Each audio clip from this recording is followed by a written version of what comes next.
My son and I are about to embark on a grand, luxurious new chapter overseas, all thanks to his impressive $10 million fortune, a fresh start, free from the burdens of the past. Once we're gone and your divorce is finalized, you'll find it difficult to fend for yourself. Curious about where we're headed? Well, if you really want to know, you'll have to humble yourself, kneel before me, grovel even, before I consider telling you anything. What are you talking about? I don't understand. I was completely at a loss. My mother-in-law's words made no sense. The mention of an overseas move, an enormous sum of money, and my impending divorce, it was all shocking and utterly unexpected. She scoffed at my confusion, a smug smirk stretching across her lips. It's quite simple. With my son's $10 million, we're setting off to start a glamorous new life abroad, just the two of us. Her words sent a chill down my spine. Why would my husband leave, and where had this sudden wealth come from? If you're truly desperate to know the details, I suggest you get on your knees and beg for answers, she added cruelly. Her hostility, her delight in my distress, something wasn't right. We're perfectly content enjoying the lavish lifestyle my son's fortune has afforded us, she continued with a wave of her hand, as though dismissing my entire existence. It was clear, I was no longer needed. The weight of her words settled over me like a storm cloud. My husband had somehow come into $10 million and was leaving me behind? Why was my mother-in-law speaking as if I was nothing more than an inconvenient remnant of his past? I was overwhelmed with a mix of emotions, anger, betrayal, disbelief, but I knew I needed to stay calm and uncover the truth. Where did this money come from? Was there more to this story than what she was gleefully revealing? I took a deep breath, trying to steady my thoughts. I was the CEO of a prominent IT company, and I had met my husband through work. He had been lively, charming, and full of energy, the kind of person who could brighten a room. Over time, his warmth and dedication won me over, and we eventually married. At first, his parents seemed welcoming, supportive even. Years later, we had a daughter, now 12 years old. Having endured a difficult childhood with distant, unsupportive parents, I had vowed to be different, to create a loving home for my child. Even as I balanced my demanding career, I wanted to be both a present mother and a strong leader in my field. But then everything started to shift. My husband received a work assignment in Florida that required him to relocate temporarily. It was a difficult adjustment, suddenly managing our daughter and my responsibilities alone. Handling work, home, and our daughter by myself is going to be a challenge, I had admitted to him before he left. Maybe my mother could help, he suggested hesitantly. It had seemed like a reasonable idea at the time. Little did I know, it would turn out to be one of my greatest regrets. When my mother-in-law moved in, everything changed. At first, her presence seemed like a relief, an extra pair of hands, someone to watch over my daughter while I managed my company. But soon, her true nature began to emerge. "You're working late again, women who neglect their families," she would remark with a pointed glare. "I work to provide for my daughter, just like your son does," I'd reply, though my words never seemed to matter to her. In my day, family was everything. I never even considered working outside the home, she would sigh dramatically, shaking her head in disapproval. Even my daughter's accomplishments became ammunition against me. When my daughter excelled in school, she took full credit. "It's all thanks to me. Honestly, what's the point of you? Maybe we don't even need you around." She criticized my cooking, my housekeeping, my very presence. "How did you and my son ever manage before with such poor skills in the kitchen?" Every day was a battle, she would complain about me to my husband, twisting small grievances into major offenses. "Mom, she's working too, please understand," my husband would defend me over the phone. But with him away in Florida, I was left alone to deal with her cutting words and judgmental stares. And then came the real blow. One evening, I received a call from my husband.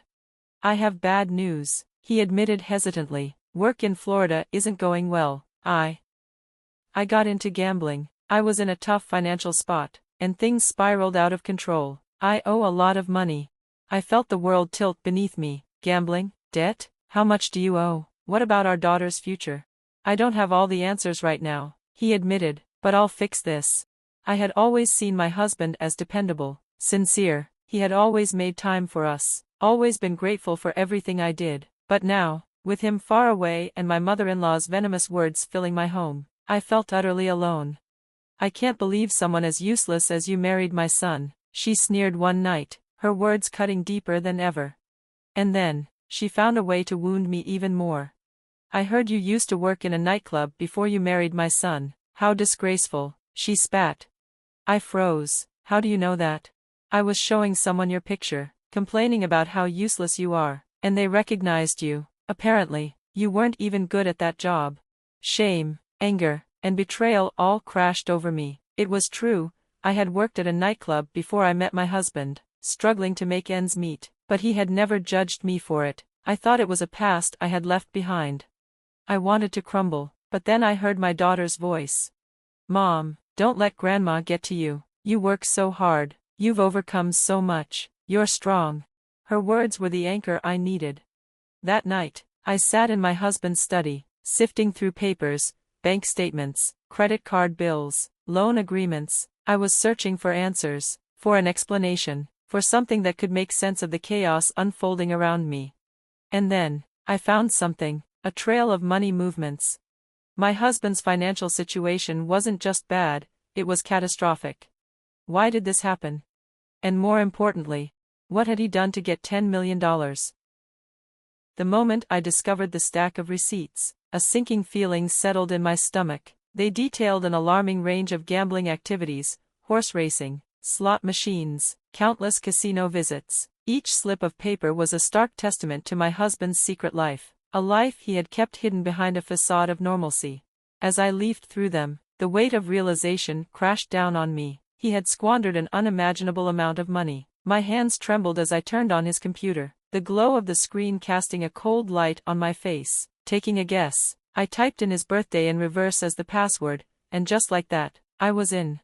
His inbox was a disaster zone, filled with emails that painted a dire picture. Collection notices from banks and financial institutions piled up alongside increasingly urgent messages from friends and acquaintances demanding their money back. And then there were the promotional emails, endless invitations from gambling websites, luring him deeper into the abyss. Compelled by desperation, I began tallying the total losses, my calculations growing more horrifying by the second. When the final sum appeared on my screen, my breath hitched, $10 million. My heart pounded violently in my chest. I had expected a significant number, but not this. Panic surged through me, but I forced myself to think rationally. I needed a plan. Our financial stability was at stake, and I couldn't afford to be paralyzed by fear. I immediately set to work, listing out every asset I could liquidate, my personal savings, our high-end electronics, luxury items that could fetch a good price. Every penny mattered now. I needed to budget every dollar carefully, ensuring that my salary could cover our essential needs. Each day became a battle. I reached out to financial institutions, combed through credit reports, and pieced together the full extent of my husband's debt. The more I uncovered, the more my resolve hardened. A few days later, I had a plan, a blueprint for a life without him and his mother, a life where I could rebuild on my own terms. Leveraging my skills in the IT industry, I pivoted towards freelance work. With unwavering determination, I crafted a compelling portfolio and registered on various freelance job platforms. Within days, my first client reached out with an assignment. Relief washed over me. This was a step towards reclaiming control over my life. At home, I scrutinized every expense. I canceled unnecessary subscriptions, slashed luxury expenses, and meticulously planned out cost-effective meal plans. I connected with local moms who shared budgeting strategies and, with their help, organized a successful community yard sale. The extra cash from selling branded goods and electronics provided a much-needed financial cushion. As the weeks passed, my freelance work flourished. Slowly but surely, my bank account reflected my efforts. I was finally regaining my footing. Then, one evening, I returned home to an eerie emptiness. My mother-in-law's belongings were gone. Before I could fully process it, my phone rang. "Oh, are you home already? Did you notice our things are gone?" Her voice was laced with smugness. I tightened my grip on the phone. "What are you trying to say?" She chuckled. "My son and I are starting a luxurious life abroad with his $10 million. Once you divorce, you'll never survive on your own. If you want to know our address, you can get on your knees and beg." A bitter laugh escaped me. "That $10 million? It's not a windfall, it's debt. Stop kidding yourself. There's no way." My son would never have that kind of debt, she scoffed. I took a deep breath. You don't believe me? Then check for yourself. I just sent you the proof, bank statements, loan agreements, gambling transactions, take a look. A long silence stretched between us. When she finally spoke, her voice was small, uncertain. I didn't know. He must have hidden it from us to keep us from worrying, but now I see. As I hung up, I realized something crucial. I had been agonizing over how to manage the debt as if it were solely my burden to bear, but the truth was, I had no obligation to clean up my husband's mess. Days later, my husband called, his voice thick with regret. I'm so sorry, I never meant for things to spiral like this. My chest tightened. How did you let it get this far? Our family is crumbling because of you. He let out a shaky breath. I got caught up in fantasies of a better life with Mom. I ignored reality, convinced it would all work out somehow. You prioritized her over your own child's future? My voice cracked with emotion. How could you? A long pause. Then, in a whisper, I thought I was doing what was best, but I was wrong. Do you even care about us anymore? I asked, fearing the answer. I always will, but I understand if you and our daughter move on without me. His voice broke. Maybe that's what's best.